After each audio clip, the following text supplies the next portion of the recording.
Yo, welcome to my channel, Wardrawsalot. Obviously I'm Ward, or I wouldn't have named it Wardrawsalot. Don't forget to give the like button a little kiss, and write something up in the comments. I want to see what you guys have to say.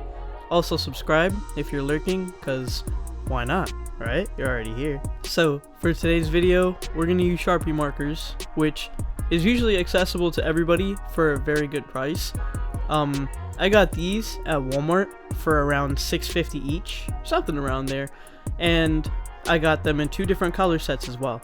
The first color set, which is right here on the screen, is the primary color set, and you always need your primary colors.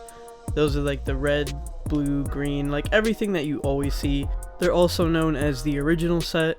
They're bold in ink, they have like a fine tip, they're quick drying, and it said water and fade resistant.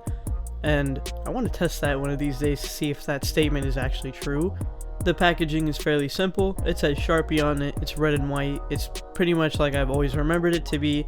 It's got 12 markers, and since the package is $6.50, it's going to be a little bit over 50 cents a marker, which is a great price considering a lot of alcohol-based markers are very expensive. The second pack that I got is the Cosmic Color set. These are just, I'm guessing because it says Cosmic Color obviously, that it's space involved colors like dark blues and like all that stuff. I liked it because I tend to gravitate towards a darker color palette whenever I'm coloring things, or well, actually I think I just like darker colors in general, so I think that's why it looked interesting for me to get. And then the last thing is just your basic mechanical pencil set. I just haven't gotten mechanical pencils in a long time, and for those of you who don't draw with mechanical pencils, try it out, because drawing with them is a great experience. The lead is so fine, or not lead, graphite. The graphite is so fine that it gives you more room to work with details, and it's just a nicer overall experience to use. I suggest trying it because that's how it's been like with me for years now. So I decided to swatch all of the colors to see how they'd look like on a piece of cardstock paper. I felt like cardstock could take a beating if I blend on it later on compared to printer paper. None of the markers have names on them, so I just kind of named them how I see them in accordance, because I just needed something to put the name down next to it, honestly. In my head I kept those names, but there's no way for anyone else to tell what belongs to what unless they were the ones working with it, which is why you should always swatch your colors on the paper that you're going to work on so you see how it looks. The caps matched pretty well with the color that was put down. Not exactly for all of them, obviously, but majority of them were pretty good. There was one duplicate in the bunch, which was the turquoise, and I thought that was like, okay, well I get two turquoises, which for people who like that color would be like, oh heck yeah, I got another turquoise, but otherwise it's just like, okay, now you have two of one color. So that made it to 23 unique markers and just one repeat.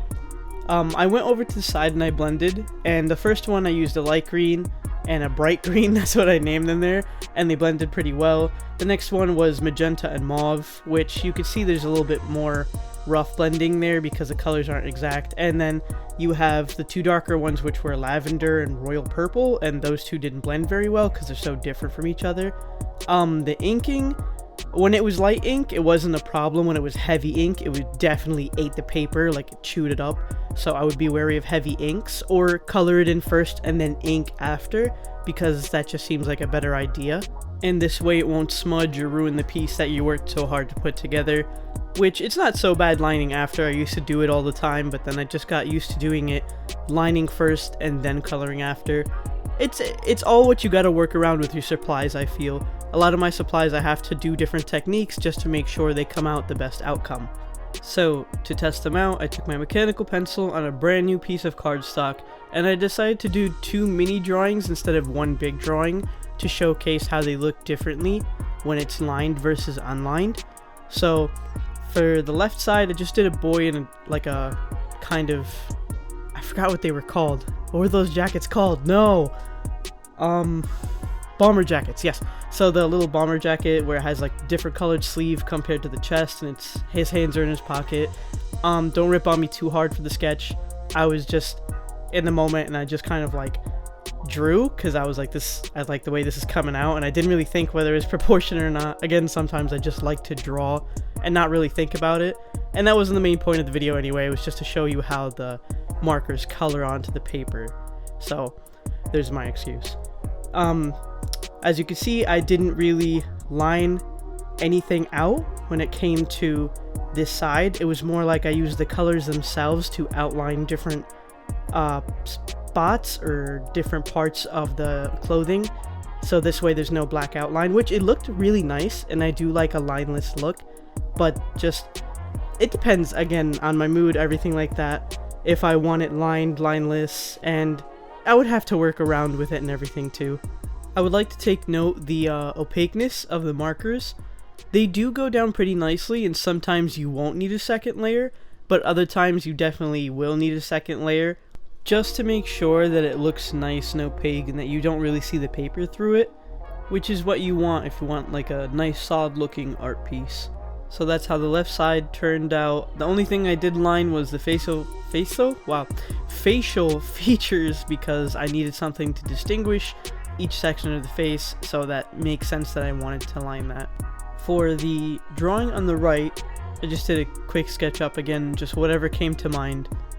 This one is going to be the line side, but I'm not going to line it at first because, like I said earlier, the ink might smudge up against each other if there's too much of it, and I don't want to take that chance of ruining a drawing, because I'm thinking of it in the perspective of the future of like, if I'm drawing a really nice drawing and I line it first and I mess up, then there's like no going back. I would have to redo it all over again. So I'm trying to instill into my brain now that I would have to color it in first and then afterwards go in with ink, just so I make sure I don't mess up anything. Now the markers work pretty well, of course.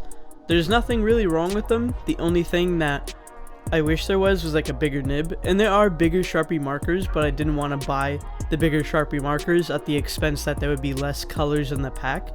So I would keep in mind to myself that I would have to probably draw smaller, just to make sure that I'm not sitting there coloring in a space forever, along with making sure that it doesn't get too patchy because the space would be too big, and then the ink distribution would be too uneven. So yeah, there's that to keep note. Another thing to keep note of, these markers stink with the stench of 1,000 garbage cans. I hate the smell of these markers, and I work with Copics and alcohol-based markers all the time, and that I could stand. These markers smell extremely, like they're pungent, bro.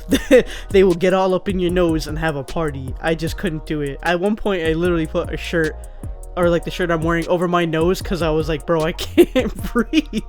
This stinks. So there's that big factor to keep note of. It bothers some people more than others, like me, but some people don't mind the smell, and some people even like the smell. They're weird. I don't care what anyone says. Here we are, lining over the drawing after it's done, and I even wrote outline and no outline. Overall, the markers are great. They really don't have much wrong with them, and they're pretty cheap and nice to use. So thanks for watching, and remember, I love you. Goodbye.